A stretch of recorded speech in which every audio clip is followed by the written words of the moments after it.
Etawah live में आपका स्वागत है। मैं राजेंद्र सोनी एक बार फिर हाजिर हूं आम जन से लेकर राजनीति और क्षेत्र की विभिन्न घटनाओं के साथ। पक्ष न विपक्ष, सिर्फ निष्पक्ष। उस्मानपुर गांव इलाके में दिन दहाड़े घर में घुसकर लूटपाट करने के मामले में आज पीड़ित हरिचंद चौधरी ने अपने आवास पर पंचायत बुलाई। साढ़े 6 बजे से आरंभ हुई पंचायत में पुलिसिया सिस्टम से नाराज पीड़ित हरीश चौधरी ने अपनी बात रखते हुए दो टूक कहा, यदि अगले 24 घंटों में पुलिस द्वारा पकड़कर छोड़े गए अपराधी गिरफ्तार नहीं किए जाते तो मैं कल दिल्ली पुलिस महानिदेशालय पर अपने परिवार के साथ आत्मदाह कर लूंगा। गौरतलब हो कि उत्तर पूर्वी जिले के न्यू उस्मानपुर इलाके में 19 जुलाई को बेखौफ अपराधियों में 2 महिलाओं समेत करीब 8 शातिर बदमाशों ने सोची समझी साजिश के तहत उस्मानपुर गांव गली नंबर 2 के निवासी सामाजिक कार्यकर्ता हरिचंद के घर में घुसकर पिस्टल की नोक पर उनके पूरी परिवार को बंधक बनाते हुए अपराधियों ने न सिर्फ लूटपाट की बल्कि सबूत मिटाने के लिए घर में लगे सीसीटीवी कैमरों का डीवीआर भी उखाड़ ले गए।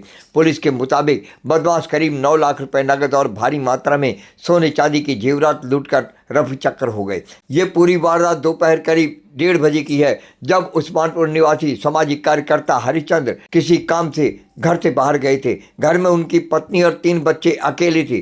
परिवार के झांसे में आते ही 7-8 बदमाश घर के अंदर दाखिल हो गए और पलक झपकते ही उन्होंने तुरंत महिला और 3 बच्चों को गन पॉइंट पर ले लिया।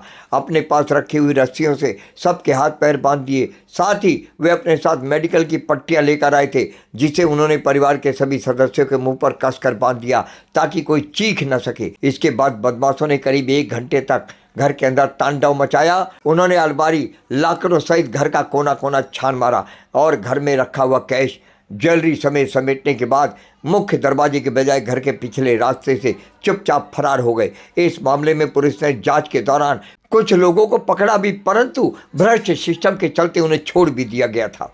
पंचायत में थाना प्रभारी उस्मानपुर के साथ पहुंचे एडिशनल डीसीपी संदीप लांबा ने पंचायत को भरोसा देते हुए कहा, हम कहना चाहते हैं कि हमारे पुलिसकर्मियों द्वारा की गई कार्रवाई के दौरान जो भी गलतियां हुई उनका निराकरण कर दिया गया है। आपको अवश्य न्याय मिलेगा। देखिए आज की ये रिपोर्ट।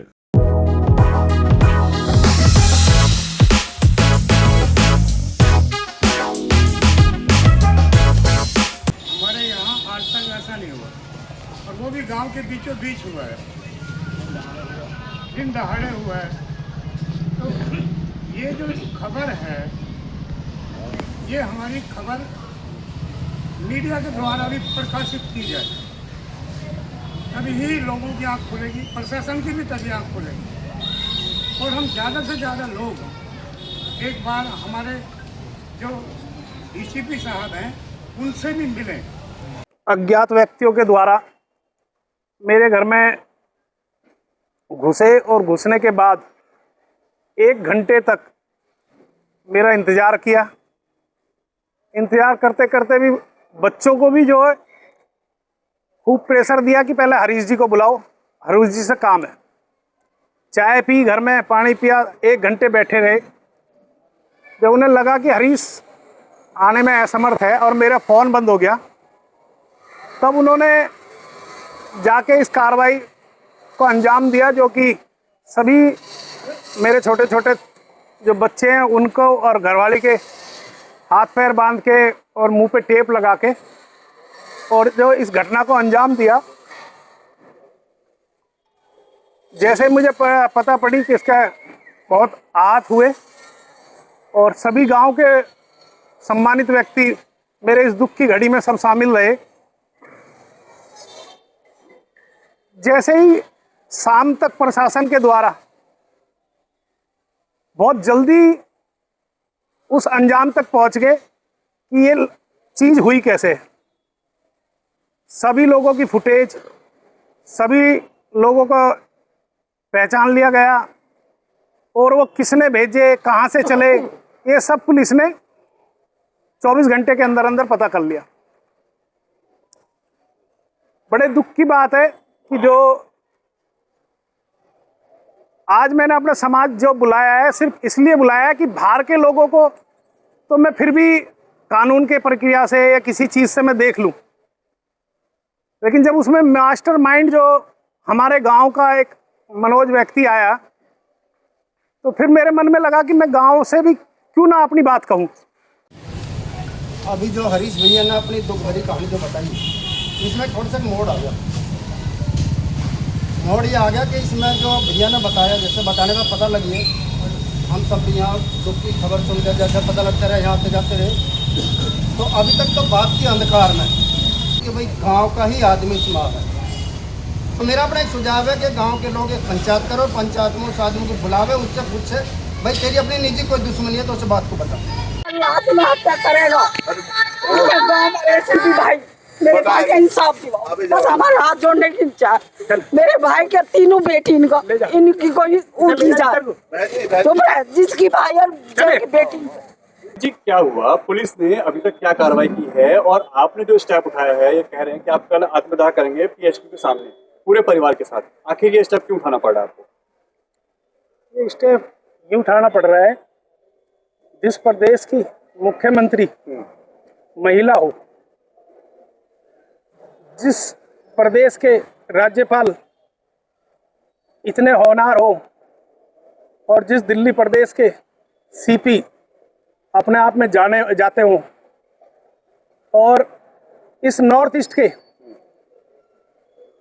सबके चहेते ऐसे हमारे मनोज तिवारी जी, ऐसे चार स्तंभ हमारी दिल्ली में हो और उनके सामने ऐसी घटना घट जाए और चारों व्यक्तियों में से कोई मेरे घर की सुध ना ले। जब व्यक्ति को कोई आफत आती है तो वो पुलिस को अपना भगवान समझता है, सोचता है कि पुलिस उसके साथ बहुत अच्छा न्याय करेगी। जब पुलिस के हाथों से ही न्याय का गला घोट दिया जाए तो फिर एक आम आदमी को आत्मदाह करने के अलावा कोई और सूझता नहीं है। आप ऐसा क्यों कह रहे हैं ऐसा कि पुलिस ने क्या किया ऐसा? देखिए, मैंने जो हमारे अफसर हैं, मैंने उनको सबको बताया कि इस तरीके से ये बात है, और पुलिस थाना उस्मानपुर को एक एक चीज से अवगत कराया गया और ये भी बताया गया कि किस तरीके से वो यहाँ अफसरों की खरीद फरोख्त कर रहा है। लेकिन उसके बावजूद भी वो अपने मकसद में कामयाब हो जाता है, तो कहीं ना कहीं उस्मानपुर थाने पर सवाल उठता है। और एक व्यक्ति, छोटी सी, मैं समझता हूँ एक व्यक्ति के साथ गलती हो सकती है कागजों में, 2 व्यक्तियों के साथ गलती हो सकती है, क्या सभी व्यक्तियों के साथ गलती हो गई जो कोर्ट से वो रिलीज ले गए? साथ के साथ वो पकड़े गए थे 9 लोग, वो एक ही दिन अरेस्ट होते हैं, उसी दिन उनको कोर्ट से रिलीज हो जाते हैं। सिर्फ एक हमारे थाने उस्मानपुर की गलती से। क्या गलती थी, क्या ऐसी बात आ गई? वो टेक्निकल कोई गलती थी जो पुलिस प्रशासन की तरफ से हुई, उस गलती का उसने भरपूर फायदा उठाया और फायदा उठा के आज वो व्यक्ति बाहर है। क्योंकि जब वो अंदर था तब भी मुझे अपने परिवार को खतरा था, क्योंकि उस व्यक्ति की धारणा ऐसी हो गई कि वो किराए के टट्टुओं से काम करा रहा है, पैसों से खरीद फरोख्त के काम करा रहा है। अब जबकि वो बाहर है, अब तो और आजाद है, तो ऐसे व्यक्ति के हाथों से मरना ठीक नहीं होगा, मेरे शान के खिलाफ है। इसलिए मैं बच्चों को पूरी रात समझा रहा हूँ, लेकिन मेरे बच्चे समझ नहीं पा रहे और पूरी रात उनका रो रो के बुरा हाल है। मैंने उनको बहुत समझाने की कोशिश की, लेकिन वो मेरे से भी ऊपर होके उन्होंने ये कहा है कि अगर पीएचक्यू में नहीं तुमने जान नहीं दी तो हम अपने घर में फांसी लगा के मर जाएंगे। यानी यहाँ पे आप जो कह रहे हैं, क्या पुलिस ने कोई लूज पॉल इसमें छोड़ा है जिसकी वजह से उनको फायदा हुआ है, या पुलिस इसमें शामिल है? कौन, क्या इस तरह के आरोप है आपके? मैं ये नहीं कहता, क्योंकि हमारे अफसर डीसीपी साहब बहुत उन्होंने अच्छे से मुझे सुना और उन्होंने समझा, लेकिन कहीं ना कहीं नीचे उस्मानपुर थाने के लेवल में इतनी बड़ी गड़बड़ हुई है जिसका आज वो फायदा लेके और फरार है। उस व्यक्ति का जो सोच है वो आज पूरे गांव ने बता दी है। आज अगर गांव इस चीज को बता रहा है कि वो किस तरीके का आदमी है, तो आप समझ सकते हो कि आने वाले समय में मेरे साथ क्या होने वाला है। आपके परिवार को बंधक बनाया गया था, यहाँ पे गन भी मिली है, बच्चों को हाथ पर बांधे गए थे, उसके सबूत भी मिले हैं, उसके बाद भी पुलिस से वो छूट जाता है, तो क्या फेलियर नहीं है पुलिस का? देखिए, जब मैं डीसीपी साहब से मिला, कौन सा डीसीपी साहब से? डीसीपी फर्स्ट राहुल जी से, राहुल जी। तुरंत उन्होंने सेकंड को बुलाया और मेरे दिल में इतनी विश्वास पैदा हो गया कि आज मुझे न्याय मिलेगा। और उन्होंने 2 घंटे के अंदर अंदर उन मुजरिमों को पकड़ लिया। लेकिन कहीं ना कहीं उन अफसरों की मेहनत पे भी पानी फेर दिया निचले कुछ अधिकारियों ने। इसमें किसी कमी मानते हैं आप? कौन से अधिकारियों की?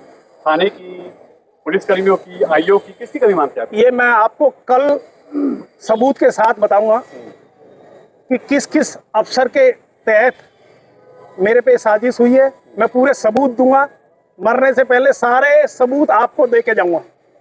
अपने घर पर हुई इस प्रकरण को लेकर आपने अपने ही गांव के एक परिवार पर आरोप लगाए हैं। देखिए, मैंने आरोप नहीं लगाए थे। डीसीपी साहब, एसएचओ साहब बैठे हैं, मैंने कभी उसका नाम नहीं दिया। मेरे से इन्होंने पूछा कि किसी से दुश्मनी है, मैंने बताया कि मेरी किसी से दुश्मनी नहीं है।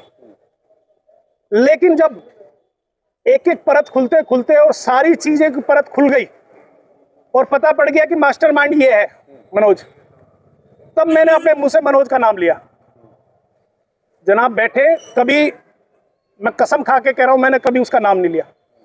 लेकिन जैसे सबूत उसके घर से मिलते गए, जैसे जैसे उससे सबूत मिलते गए, उस व्यक्ति को ये सोचना चाहिए कि हम गांव में रहने वाला व्यक्ति है।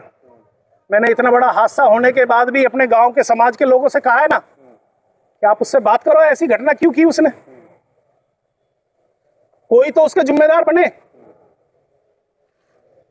मैं इतना बड़ा दिल दिखा के आज गांव को इसलिए बैठाया था कि आप उससे बात करो कि इतनी बड़ी घटना करी क्यों। और कोई दुश्मनी थी भी तो मेरे से हो सकती है, मेरे परिवार के, मेरे छोटे छोटे 7 साल की बच्ची से क्या दुश्मनी है? उस बच्ची ने उसका क्या बिगाड़ा है? तो मैं बस इतना ही कह पाऊंगा, क्योंकि अब कहने को मेरे पास कुछ बचा नहीं है। कल मैं सबूत के साथ आपको दूंगा कि किस तरीके से मेरे साथ ये घटना हुई और कैसे मेरे साथ एक से एक चक्रव्यूह रचा है और जिस तरीके से उनको रिलीज मिली है। जब पंचायत ही बैठ गई तो फिर पंचायत फैसला लेना कि खाली हरीश भाई अपना वो रखे।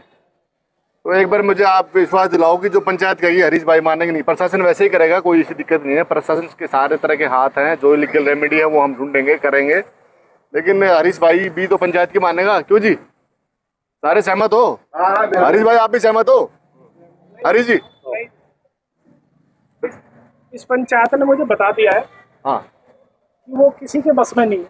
नहीं अब देखो, मैं आप अकेले तो, उसके बाद आपका परिवार है, परिवार के बाद पंचायत तो है ही। जो पंचायत फैसला करेगी वो तो मानना ही पड़ेगा। आपने बुलाइए पंचायत, आप है ना? तो ऐसी पंचायत निर्णय लेगी ना, आप अकेले नहीं ले सकते आप, ठीक है ना? माने ना माने, लेकिन हाँ, तो मैं भी खड़ा हूँ। पंचायत जो मुझे आदेश देगी, पंचायत पंच परमेश्वर है, हम सब यही है, एडमिनिस्ट्रेशन है, हम चाहते हैं कि न्याय मिले हरीश भाई को। तो क्या पंचायत इस पे डिसीजन लेने के लिए तैयार है? बिल्कुल तैयार है। हरीश भाई को एतराज तो नहीं है, नहीं ना? तो जो इतवार की बात है, जब घटना घटी तो हरीश भाई ने मुझे फ़ोन किया कि मैं फरीदाबाद में हूँ, ऐसे ऐसे हो गया सर। मैं PHQ में था, ब्रीफिंग अटेंड कर रहा था, अगले दिन का जो कार्यक्रम था न्यू दिल्ली का, उसके लिए मैं भग के दौड़ के आया। हमारे DCP साहब उस दिन छुट्टी पे थे। मैंने DCP साहब को फ़ोन करके बुलाया, सर ये मामला सीरियस है। ज़िंदगी में मैंने ऐसा कभी अपराध देखा नहीं था जिसमें 7 आदमी और 2 औरतें मिलके एक घर में आके एज ए फ्रेंडली एंट्री करते हैं और लूट के चले गए। तो मेरे लिए भी बहुत बड़ा शौक का विषय था, मतलब मैं भी अचंभित था कि ऐसे कैसे होगा। तो पहला काम पुलिस का ये था कि भाई आदमी को डिटेक्ट करना, किसने कार्रवाई की है। तो आप यकीन मानो संडे की सुबह होते होते तक हमने उसको कहीं ना कहीं आइडेंटिफाई कर लिया था कि कौन है। हरीश भाई से पूछ लो, इस बात की तसल्ली कर लो। तो पुलिस का जो पहला काम था डिटेक्शन का, उसमें हमने कोई कोताही नहीं बरती। पूरी हमारी जितनी भी टीमें थी सारी लगा दी। हमारे डीसीपी साहब भी यहाँ आए, वहाँ उस्मानपुर थाने में बैठे रहे रात के 1-2 बजे तक, फाइनली कि भाई कौन है। हमने उसको एस्टैब्लिश कर लिया। फिर इन्वेस्टिगेशन चलती रही। मीनवाइल मेरी भी ड्यूटी लगती रही और डीसीपी साहब की भी ड्यूटी लगती रही। बीच में हरीश भाई को ये लगा कि उसको थोड़ा थ्रेट है, तो हमने 2 आदमी दिए राउंड द क्लॉक, मतलब 6 आदमी इनके पास अभी इनकी सुरक्षा के लिए हैं। 2 बैठने की कोई जरूरी नहीं है, 1 आदमी आप ले जा सकते हो। मैं ऐसा नहीं कह रहा कि वो दोनों को आपको बिठाए रखना, एक घर पर रखो, एक कोई फैमिली मेंबर जा रहा है तो उसको आप ले जाओ। क्योंकि मामला ऐसा सीरियस था जिसमें लग रहा था कि गाँव का ही कुछ इन्वॉल्वमेंट है, गाँव के ही कुछ जाने पहचाने कुछ न कुछ कहीं न कैसे न कैसे लिंक है। अभी ज़्यादा क्योंकि मैटर सब्सिड्यूस है और कोर्ट का मैटर है, तो मैं इस पर ज़्यादा ना बोल के इतना कहना चाहूँगा कि यदि कोर्ट से कुछ हुआ तो उसकी लीगल रेमेडी है। हम उसमें हाई कोर्ट जाएंगे या हमारे जो हायर अथॉरिटी है, हाई कोर्ट है, उसमें जाके उसको कैंसिल करवाएंगे उस ऑर्डर को। उसके बाद दोबारा से वही प्रोसीजर शुरू हो जाएगा। आप बिल्कुल चिंता मत करो, मैं यहीं बैठा हूँ, मैं कहीं नहीं जा रहा। और जब भी मैंने कभी कहीं कहा है तो आप लोग सब पुराने और मुझे जानते भी हो जो लोग, मैं अपनी बातों से नहीं पीछे हटता हूँ।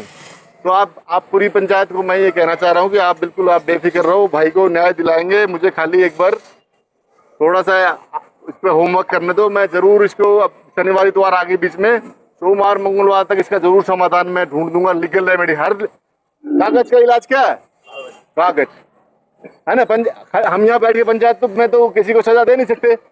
तो जो कोर्ट में जो खामियां रही हैं उसकी पूरी भरपाई करके इसका कागज का इलाज कागज से करेंगे। हम हायर कोर्ट में जाएंगे और उस तरह से काम करेंगे। आप चिंता मत करो हरीश भाई। और जहाँ तक पीएसओ की बात है, आपको लगता है कि इसके अलावा भी आपको एक एट किसी टाइम पे चाहिए तो आप मुझे कभी कॉल करो, हम आपको वो भी दे देंगे कि मेरे को हॉस्पिटल जाना है या बच्चे को एग्जाम देने जाना है। आप चिंता मत करो, आपकी सुरक्षा के लिए और केस की इन्वेस्टिगेशन के लिए हमने, मुझे लगता है कि कोई कसर नहीं छोड़ी होगी।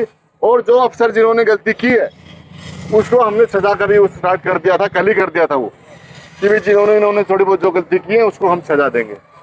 ये हमने ऊपर अधिकारियों को भी बता दिया कि इसमें थोड़ी चूक होगी थी कागजों में, उसको हम रेक्टिफाई करके इसके लीगल कागज की रेमेडी ढूंढेंगे, रेमेडी क्लियर करके आगे बढ़ेंगे।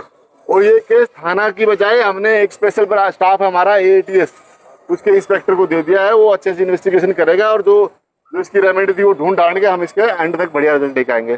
तो क्या पंचायत मेरी इस बात से सेटिस्फाइड है भाई? इसके अलावा आपका कोई वर्जन हो, आप मुझे कोई आदेश देना चाहते हो, आप टाइम अपने आसपास की खबरों के लिए देखना ना भूलें सशक्त आवाज लाइव न्यूज चैनल। सब्सक्राइब कीजिए एक लाइक के साथ।